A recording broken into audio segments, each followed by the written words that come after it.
Capítulo 4. Extraños en una época extraña. Una mano en mi hombro me despertó. 5 minutos más, murmuré, apartando el toque. Tenía un dolor en el cuello y los golpes en la cabeza me hicieron querer hundirme en el sofá con todas las migas de papas fritas y no volver nunca más.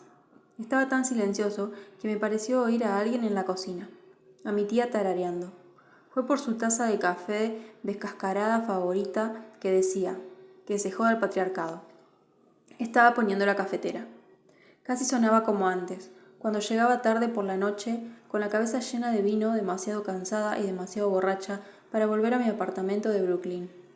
Siempre me desplomaba en el sofá y me despertaba por las mañanas con la boca a sabor a algodón y un vaso de agua en la mesita de café frente a mí.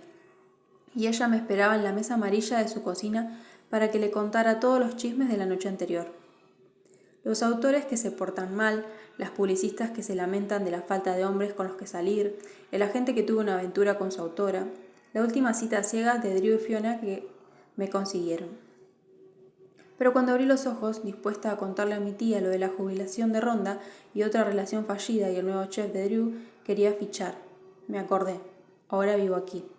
La mano volvió a sacudirme el hombro, con un tacto suave pero firme.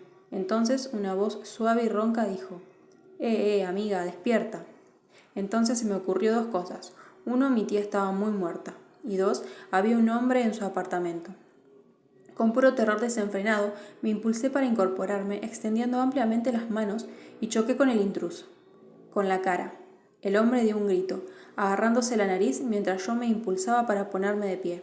De pie en el sofá, con la almohada decorativa de borlas de mi tía con la cara de Chef Goblin levantada en defensa. El desconocido levantó los brazos. «Estoy desarmado. Yo no». Y le golpeé con la almohada. Luego otra vez y otra, hasta que retrocedió hasta la mitad de la cocina con las manos levantadas en señal de rendición. Fue entonces cuando en mi estado semisomnoliento de lucha o huida pude verlo bien. Era joven, de unos 20 años, bien afeitado y con los ojos muy abiertos. Mi madre lo habría calificado de guapo como un niño. Llevaba una camisa oscura con un escote demasiado pronunciado, un pepinillo de dibujos animados en la parte delantera y las palabras «Respáldame, hermano», y unos vaqueros azules desgastados que sin duda habían visto días mejores. Llevaba el pelo castaño alborotado, sin peinar, y los ojos de un gris tan claro que casi parecían blancos, engarzados en un rostro hermosamente pálido con una pizca de pecas en las mejillas. Volví a inclinar la almohada hacia él mientras me apeaba, sin gracia, sobre el respaldo del sofá y lo medía. Era un poco más alto que yo y desgarbado, pero yo tenía uñas y ganas de vivir. Podría con él. Mi simpatía me enseñó a cantar y yo era más que una milenia preparada y deprimida. Me miró dubitativo, con las manos en alto. No quería asustarte, se disculpó con un suave acento sureño. Supongo que ¿eres Clementine? Al oír mi nombre levanté más la almohada. ¿Cómo lo sabes? Bueno, en realidad, ¿cómo has llegado hasta aquí? La puerta principal, pero ¿cuánto tiempo llevas aquí? ¿Has estado viéndome dormir? ¿Qué clase de enfermo? Me interrumpió en voz alta. Toda la noche. Quiero decir que no te vi dormir toda la noche. Estaba en el dormitorio. Me vestí, salí y te vi en el sofá. Mi madre es amiga de tu tía. Me estaba subarrendando el apartamento para el verano y me dijo que podría tener una visita. Eso tenía muy poco sentido. ¿Qué? Analea Collins, respondió con la misma vacilación confusa. Empezó a buscar algo en su bolsillo trasero. Aquí, ¿ves? No te atrevas a moverte. Le espeté y se quedó inmóvil. Y lentamente volvió a levantar las manos. De acuerdo, pero tengo una nota. Dámelo entonces. Me dijiste que no me moviera. Lo fulminé con la mirada y se aclaró la garganta. Puedes sacarla. Bolsillo trasero izquierdo. No voy a sacar nada. Me miró exasperado. Oh, cierto. Le dije que no se moviera. Bien. Me acerqué con cuidado y empecé a meter la mano en su bolsillo trasero izquierdo. Y aquí encontramos el raro caballero en estado salvaje. Empezó a narrar con un acento australiano realmente terrible, por cierto. Cuidado, hay que acercarse a él con cautela para no asustarlo fácilmente. Lo fulminé con la mirada y enarcó una sola ceja exasperante. Saqué el contenido de su bolsillo trasero izquierdo y me alejé rápidamente de él. Mientras retrocedí, reconocí la llave del apartamento de mi tía. Sabía que era suya porque estaba en un pequeño llavero que compró en el aeropuerto de Milán hace años, cuando fuimos después de mi graduación en el instituto. Creí que esa llave se había perdido, y con ella había una nota doblada en forma de grulla de papel. La desplegué. Iwan. Es tan bonito que esto pueda funcionar. Saluda a tu madre de mi parte y asegúrate de revisar el buzón todos los días. Si Mother y Fokker pasan por la ventana, no la abras. Mienten. Espero que disfrutes de Nueva York. Es preciosa en verano.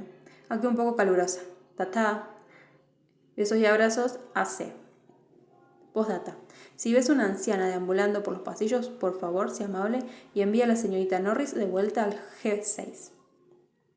Postdata. Si viene mi sobrina, dile a Clementine que me suba rendas este verano. Recuérdalo en lo de los veranos en el extranjero.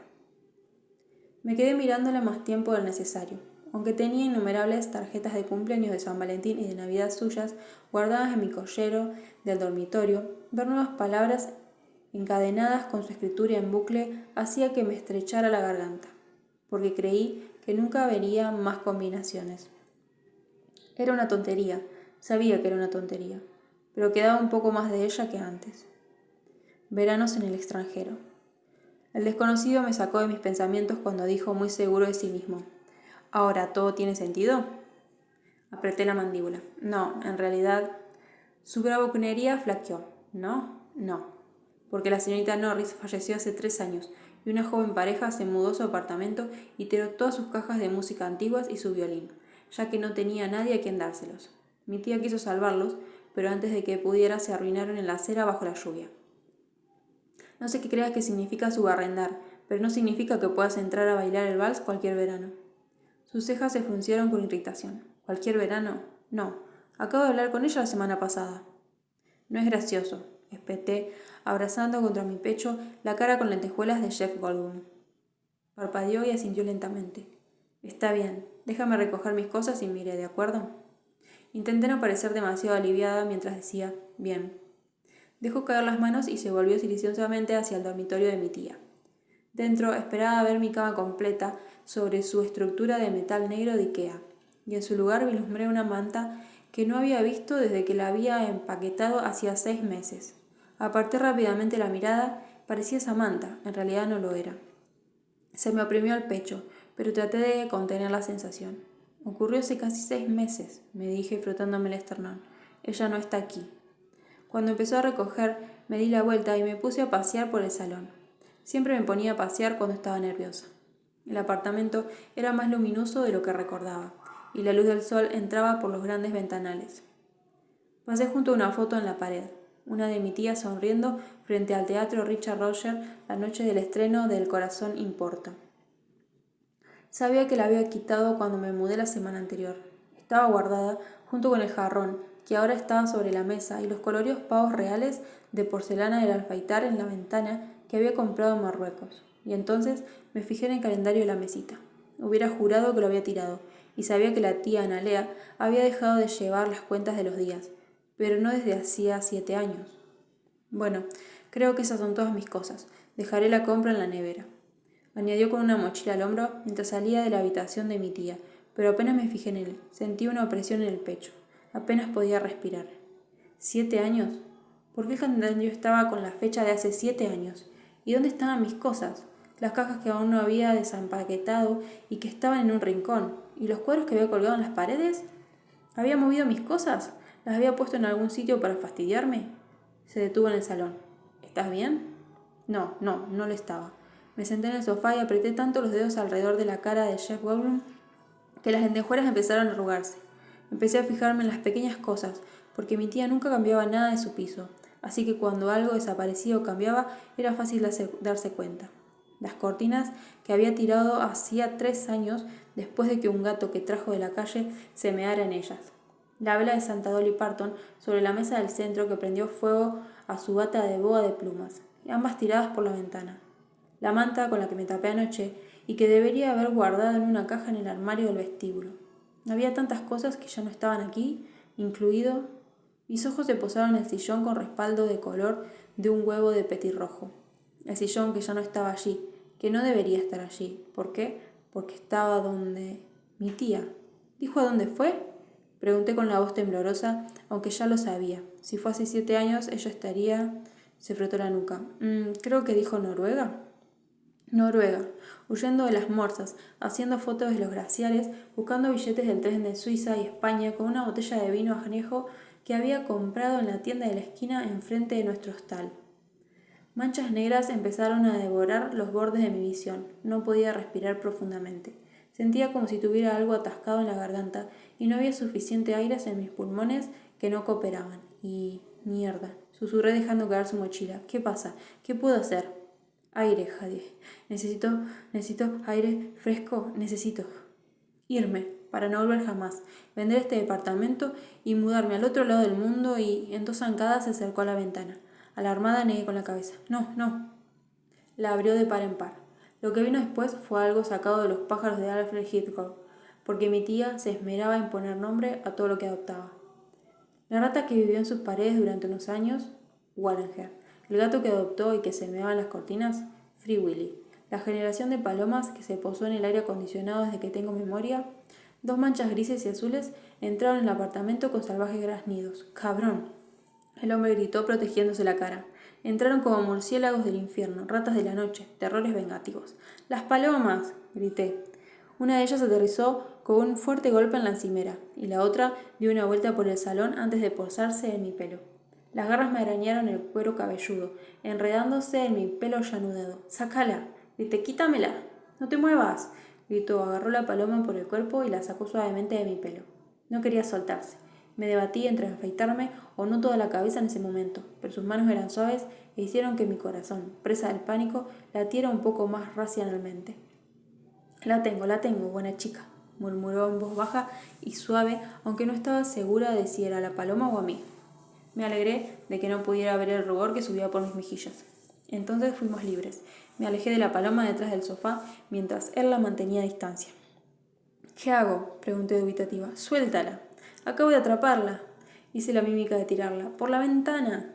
La paloma giró la cabeza como la niña del exorcista y le parpadeó. Hizo una mueca y la arrojó por la ventana. Levantó el vuelo y se dirigió al tejado de enfrente. Suspiró la otra paloma, parpadeó, arrullándose mientras se acercaba al borde del mostrador y mordisqueaba un trozo de correo. Supongo que estos son motherfucker, preguntó un poco a modo de disculpa.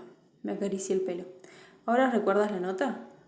Podría haber especificado palomas, contestó, y fue por la otra. Empezó a correr hacia otro lado, pero el chasqueo de la lengua para intentar acorralarla. Observé con creciente pánico. Hace 7 años tenía que irme de mochilera por Europa con mi novio de entonces, pero rompimos justo antes de partir. En retrospectiva, me sentí más desconsolada por eso que porque él rompiera conmigo. Entonces mi tía apareció en casa de mis padres con un pañuelo de viaje atado en la cabeza, gafas de sol en forma de corazón y una maleta a su lado. Me había sonreído desde el porche y me había dicho: «Vamos a perseguir la luna, mi querida Clementine». Y lo hicimos. Ella no sabía dónde íbamos y desde luego yo tampoco. Mi tía y yo nunca teníamos un plan cuando perseguíamos una aventura. ¿Había dicho que había subarrendado su apartamento? Yo no lo recordaba. Aquel verano había sido un borrón de otra chica sin mapa, ni itinerario, ni destino. Este apartamento es mágico. Resonaba en mis oídos la voz de mi tía, pero no era verdad. No podía ser verdad. Yo tengo que irme, murmuré, agarrando mi bolso junto al sofá. Vete para cuando vuelva, o verás. Y huí.